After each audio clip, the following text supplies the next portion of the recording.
Hello everyone, this is Dr. Lennon and we're starting on the second part of the final exam review. So on this one we're looking for the coefficient of determination. So the way you do this is we find it just through using the regression analysis.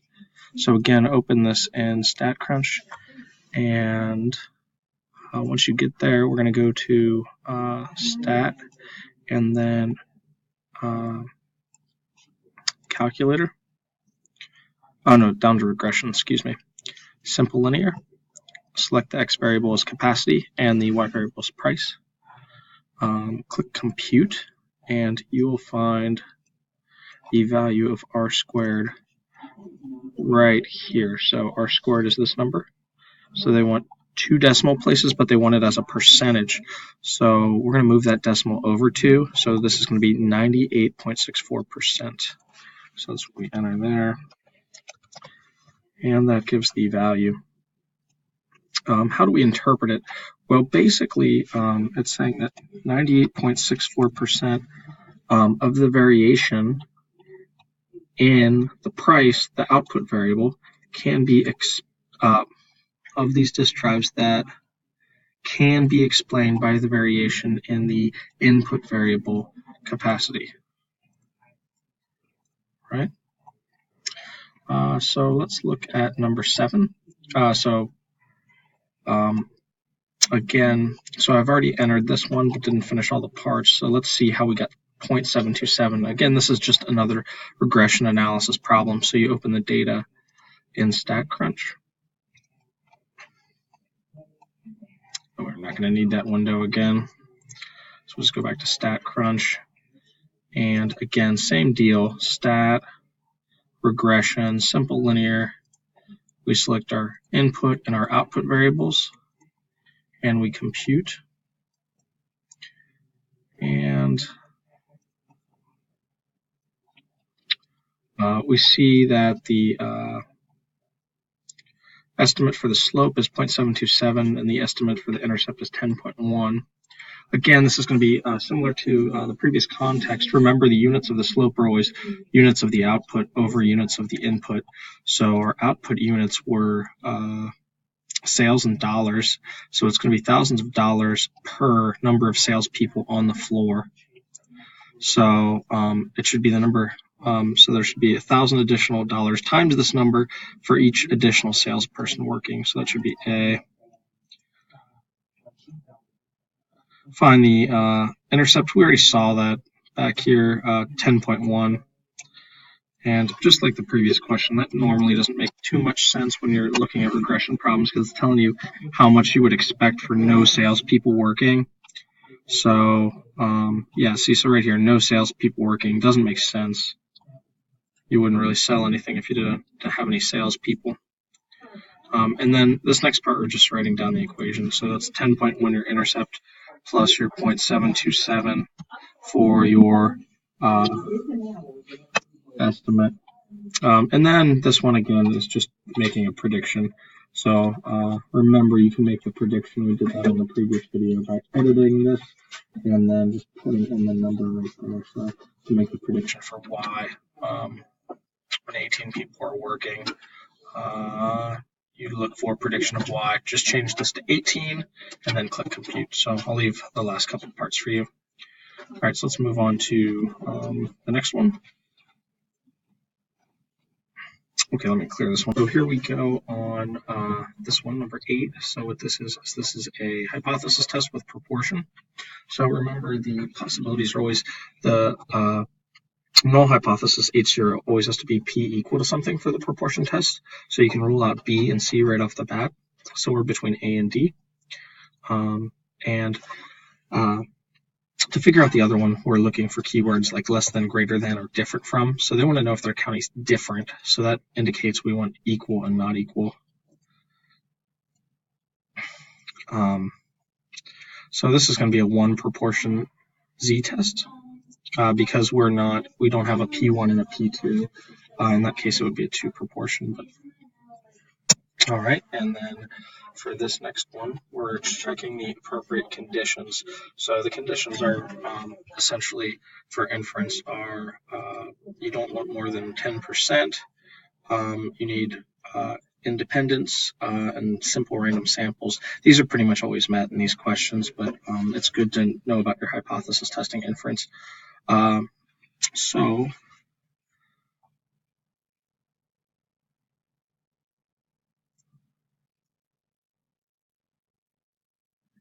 again, all of these. Okay, on this one, B from the homework, if you remember, is the likely one. The reason is, so remember 10% is one of the conditions. You want your sample to be smaller than 10%, and it's likely that if you have 862 houses in a whole county, that's probably less than the 10% of the amount. So then you need NP, which is 862 times 0.144, and then NQ, which is 862 times 1 minus this number. So I did those right here in Desmos. So 124.13 and 737.87. So B, this is 124. So they say 1 decimal place, so it's 0.1, and then the other one was 737.9 if we round. So 737.9. So then we check the answer there. All right. And then the conditions are met, and it's appropriate to use a normal model. So in order to do that, okay, so again, the normal model is based on the proportion, and the middle proportion that we're comparing everything to is the proportion with that 0.144 in the middle, or I just didn't want to waste your time doing something wrong. So yeah, it's 0.144 in the middle. Okay. So that's the amount that you expect throughout the certain county. And we're going to use the hypothesis test to use the sample information of 157 out of 862. So that's what we're doing here, the test statistic. And again, we want to go to StatCrunch. So we already have it open, I believe. So let's use this one right here. We want to do a proportion test with one sample with summary information. So the successes were the 157 from our sample of 862. And the hypothesis test, we need to switch this to 0.144. And ours was equal and not equal if you go back to part A, so we can click compute. And the Z-stat is this number right here, 3.19. That's what we get for this one. All right. And then the p-value is found over here, 0.001. All right. So then what's the conclusion? Well, when the p-value is less than 0.05, we are going to reject the null hypothesis. So that means it is likely that the number of houses in this district are different. So the p-value is low, so that means there is evidence that the proportion is different. C, it says there is not sufficient, and that would be the conclusion if we're failing to reject. All right, so let's look at the next question. So the next question is a mean hypothesis test. So this is the bags of popcorn example that we saw earlier on a homework. So we're comparing to, so we don't quite need to open yet. We're doing equal, and then if you notice, we're looking for an average of fewer than 8%. So that's equal and less than. So we can check that there. And then calculating the test statistic, this is where we actually do the StatCrunch. So we want to open our information there. And this one, we don't go to the same place because now we're doing a mean.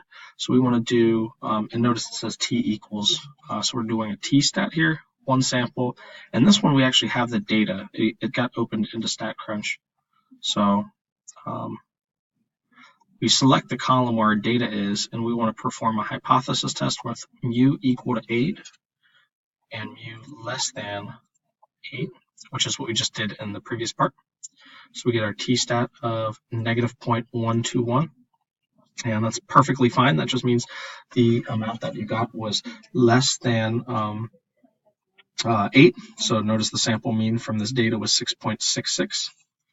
So minus 1.2, and I'm noticing that they actually want 3 decimal places. negative 1.211. So we get that value. And then the p-value, 0.1326. And in this case, it's bigger than 0.05. So we're going to fail to reject. So that means there's not enough evidence to suggest that the mean is an 8. So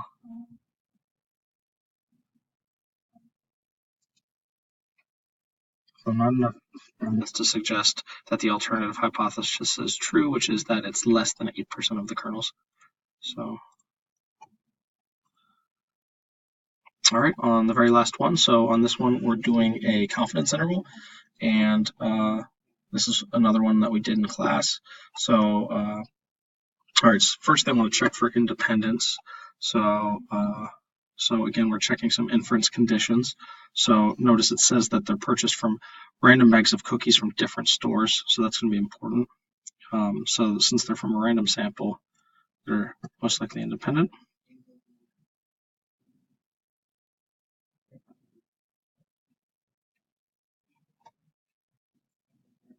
Okay, so we got that part. And we want to do a histogram of the data. So we can do that in StatCrunch, actually. The one thing that we want to do in order to make sure that we're getting it correct, the histogram, is we just want to check the basically where they start at and how big the bin sizes are. So if you look, it looks to me like it starts about 900 with bin sizes of 100. 1, 2, 3, 4, 5. So 6, 7, yeah. So about 100 bin sizes. So let's see how we can do that on StatCrunch without actually doing it by hand. So we'll do stat. Oh, sorry, we want to do graph if we want the histogram. Go down to histogram.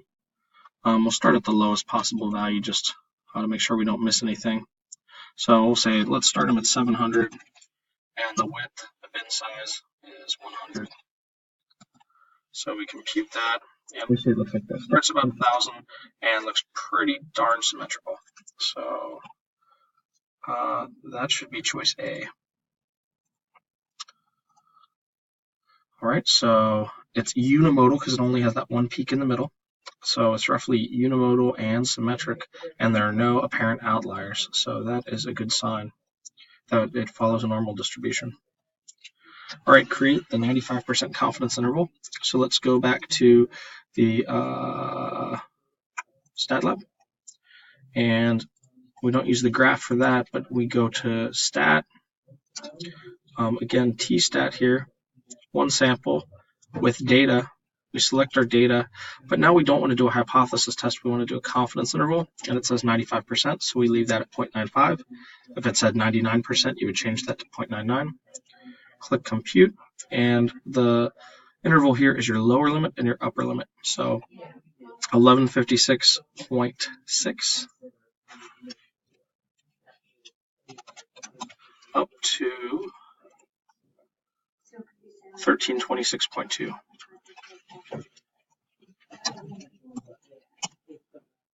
All right. And one last part. What does this say about the company's claim? Well, they claim that they had at least 1,000, and it's basically saying we're 95% confident that the true value is between these two numbers. So because the confidence interval is entirely above 1,000, it's likely that the mean is more than 1,000, but that doesn't mean every bag necessarily contains 1,000. We see one in 1,010, so it's very likely you could still end up with the occasional bag of fewer than that. So choice D.